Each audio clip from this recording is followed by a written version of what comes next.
जय माता दी दोस्तों, स्वागत है आपका द कल्ट ऑफ रेसलिंग में। Please subscribe the cult of wrestling for the latest news about WWE and road to WrestleMania had just begins.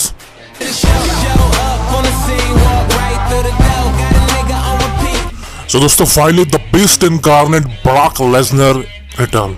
जी हाँ, बहुत सी अपडेट आ गई है, बहुत सा कुछ आ गया, लेकिन किसी पर ट्रस्ट नहीं कर रहे थे। लेकिन फाइनली मेरे पास एक कमाल की न्यूज़ है कि the beast incarnate Brock Lesnar will return in WWE for sure. Because update क्या है इसी बारे में वीडियो इसलिए कह रहा हूँ भाई साहब, वीडियो को पूरा देखिएगा। देखिए, बहुत समय पहले अपडेट आई थी कि ब्रॉक लेसनर का रिटर्न WWE कंपनी में कभी नहीं होगा। बिकॉज ब्रॉक लेसनर को आप एक्सपेक्ट मत कीजिए 2 सालों तक। 2 सालों तक बहुत लंबा समय है। अगर आप ब्रॉक लेसनर को 2 सालों तक नहीं देखोगे भाई साहब, आप क्या करोगे? बिकॉज हम बिगेस्ट फैन है ब्रॉक लेसनर के, लेकिन जो एलिगेशन लगे हैं वो प्रूव नहीं हुए हैं। एंड मुझे नहीं पता एलिगेशन में ब्रॉक लेसनर का नाम भी शामिल नहीं था। ब्रॉक लेसनर पर क्यों डायरेक्टली WWE कंपनी हमला कर रही है?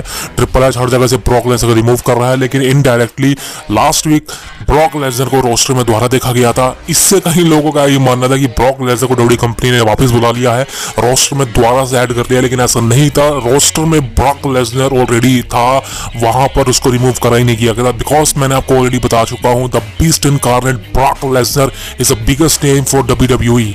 वो बहुत बड़ा नाम है भाई साहब, कुछ छोटा मोटा नाम है जिसको आप रिमूव कर दोगे।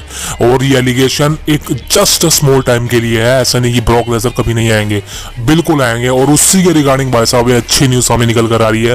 बिकॉज हम अभी मजाक समझ रहे थे, लेकिन finally sports illustrated wrestling observer, जितने भी रेसलिंग ऑब्जर्वर है जो ट्रस्ट वर्दी है, जरूर न्यूज़ भूजा रेसलिंग, सब ने भाई साहब इस बात को एक्सेप्ट कर लिया है और ट्वीट भी करा इस बारे में कि the best incarnate Brock Lesnar का रिटर्न के बारे में WWE कंपनी में बैकस्टेज बातें करी जा रही हैं। और WWE कंपनी में बैकस्टेज ब्रॉक लेसनर को लेके बातचीत शुरू हो चुकी है। ब्रॉक लेसनर के रिटर्न के लिए बातचीत शुरू हो चुकी है।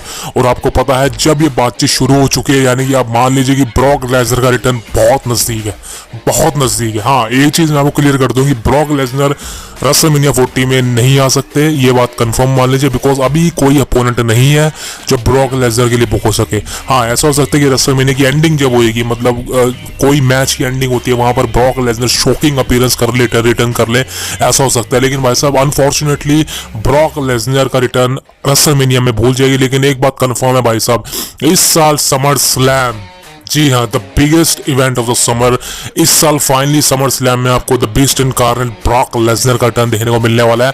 And the beast incarnate Brock Lesnar इस साल समर स्लैम में होंगे, मैच लड़ेंगे, ये मैं आपको क्लियर कट बोल रहा हूँ। The cult of wrestling, and please subscribe the cult of wrestling for the latest news about WWE। जय माता दी, मिलते हैं आपसे कल। अपना और अपने माँ बाप का ध्यान रखें। शूट मारो गाइस।